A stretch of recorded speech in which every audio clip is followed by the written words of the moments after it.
Доброго здоров'ячка, хунту и хунтуберы. Мы из Украины. Ну, сегодня интернет прямо разбурлился. Коля Мидбол попал под горячую руку, кажись. В этот раз Николаю не повезло. Тут леопарды с абрамсами, а тут его пресс в уморях. Короче, рассказываю. Собрался Мидбол отдохнуть. Где отдохнуть честному ТРОшнику после мукачевских котлов? Конечно, в Таиланде. Сказано, сделано. И отправился Николай замочить свои бренные кости в горько-соленом, но удивительно теплом в это время года морьке.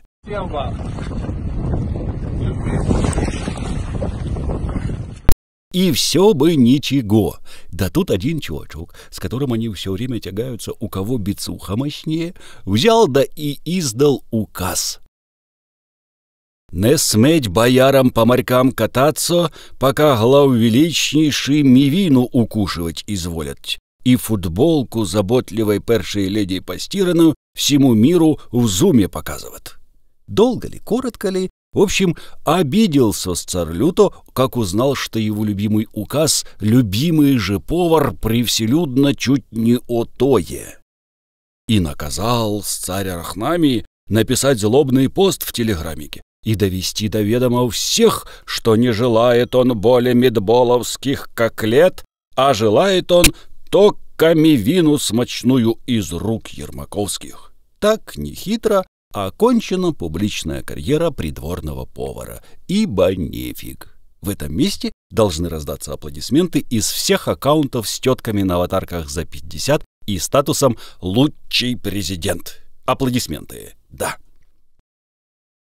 А остальных людей, здорового человека, я поздравляю с тем, что этот повар не соберет уже свою ЧВК, по примеру соседей, по крайней мере, пока. И это хорошая новость, потому что соседские совсем распоясались. Об этом, в общем-то, и речь сегодня. Про Африку и Вагнера, а не про коклеты в «Слуге народа». Когда я читаю многочисленные аналитические тексты и репортажи, которые посвящены усилению и ослаблению роли основателя ЧВК «Вагнер» Евгения Пригожина, возможностям самих вагнеровцев после всего, роли радикалов в российской общественной и политической жизни, немедленно вспоминается самооборона Крыма. Потому что в недолгом существовании этой общественной инициативы, как в капле воды, отразилась вся история всех этих частников. На первом этапе процесса оккупации Крыма Владимиру Путину, российским спецслужбам и армии, похоже, просто не хотелось выступать от собственного имени. Были сомнения относительно эффективности и результативности очередной спецоперации, и в случае провала Кремль, вероятно, собирался возложить ответственность на местных агентов.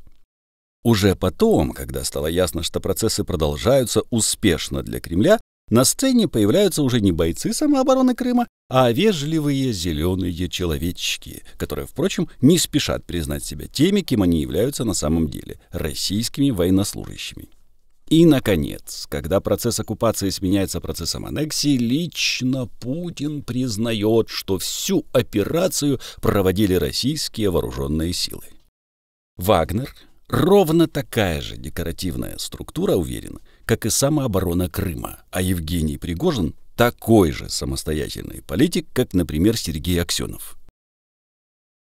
Перед Пригожиным, вероятно, была поставлена совершенно конкретная задача – действовать там, где российские силовые структуры и спецслужбы не хотят светиться. Именно поэтому роль ЧВК «Вагнер» так велика в региональных конфликтах вдалеке от России, в Центральноафриканской Республике, Судане, Мали, и именно поэтому Пригожин может позволить себе то, что не могут позволить себе российские военкомы – вербовать заключенных в качестве прорывных сил с одной единственной и вполне логичной целью – не дать украинским военным расслабиться в ситуации, когда генералы заняты обучением новых мобилизованных и сочинением планов нового наступления на украинские земли. И, нужно признать, с этой задачей вагнеровцы справляются.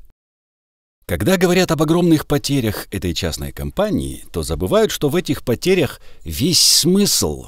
Пригожин не думает о потерях, уверен, он думает об исполнении поручения. Могут возразить, что если Пригожин не был бы влиятелен, он не мог бы себе позволить нападок на высокопоставленных чиновников, министра обороны России Сергея Шойгу, начальника Генштаба Валерия Герасимова или губернатора Санкт-Петербурга Александра Беглова. Однако показатель влиятельности – это не экспрессивность, а результативность нападок.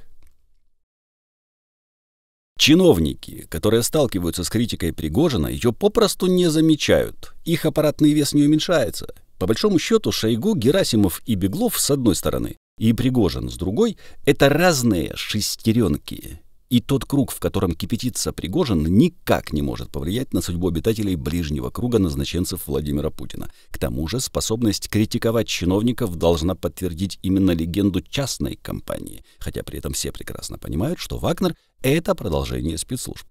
Так что я обращал бы внимание не на то, как усиливается или теряет позиции Евгений Пригожин. Я бы обращал внимание на то, где его сегодня использует Владимир Путин.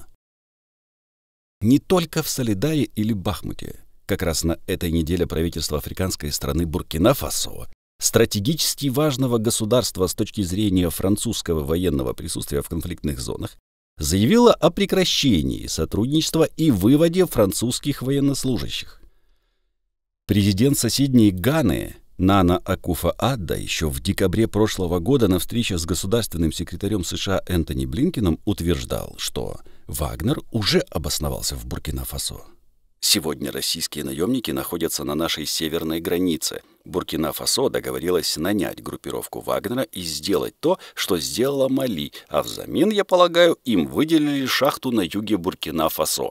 То, что эти люди действуют на нашей северной границе, вызывает у нас в Гане особую озабоченность, сказал он. Теперь и в Уагудугу не скрывают своих связей с Москвой.